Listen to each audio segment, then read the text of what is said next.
Welcome to day 31 of 1 year with me. ಇವತ್ತು ಬೆಳಗ್ಗೆ ತಿಂಡಿಗೆ ಏನು ಮಾಡೋದು ಅಂತ ತುಂಬ ಯೋಚನೆ ಮಾಡ್ತಿದ್ದೆ. ಆವಾಗ ನನ್ನ ಸೋದರತ್ತೆ ಮಾಡೋ ಅವಲಕ್ಕಿ ಪೊಂಗಲ್ ನೆನಪಾಯಿತು.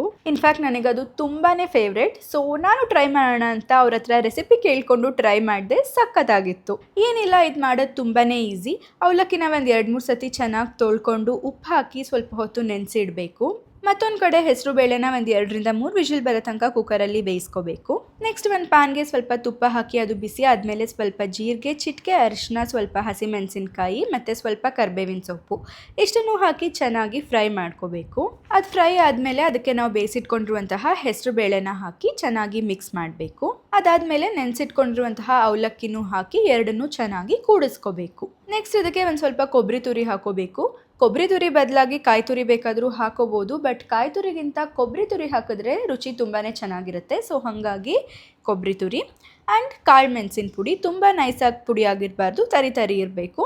ಇದಿಷ್ಟನ್ನು ಹಾಕಿ ಚೆನ್ನಾಗಿ ಮಿಕ್ಸ್ ಮಾಡಿ ನಮಗೆ ಯಾವ ಕನ್ಸಿಸ್ಟೆನ್ಸಿ ಬೇಕೋ ಆ ಕನ್ಸಿಸ್ಟೆನ್ಸಿಗೆ ತಕ್ಕಂಗೆ ನೀರನ್ನು ಆ್ಯಡ್ ಮಾಡಿಕೊಂಡು ಲಾಸ್ಟಿಗೆ ರುಚಿಗೆ ತಕ್ಕಷ್ಟು ಉಪ್ಪನ್ನು ಹಾಕಿ ಚೆನ್ನಾಗಿ ಮಿಕ್ಸ್ ಮಾಡಿದ್ರೆ ಸೂಪರ್ ಟೇಸ್ಟಿ ಆಗಿರುವಂತಹ ಹೆಲ್ದಿ ಬ್ರೇಕ್ಫಾಸ್ಟ್ ರೆಡಿ ಆಗುತ್ತೆ. ಈ ಚಳಿಗಾಲಕ್ಕೆ ಬಿಸಿ ಬಿಸಿ ಖಾರ ಖಾರ ಪೊಂಗಲ್ ಅಂತೂ ಮಾಡಿಸಿ ತಿಂಡಿ. ನೀವು ಟ್ರೈ ಮಾಡಿ ಹೆಂಗೆ ಬಂತು ಅಂತ ಕಾಮೆಂಟ್ ಮಾಡಿ. See you in the next vlog. Don't forget to follow. Bye.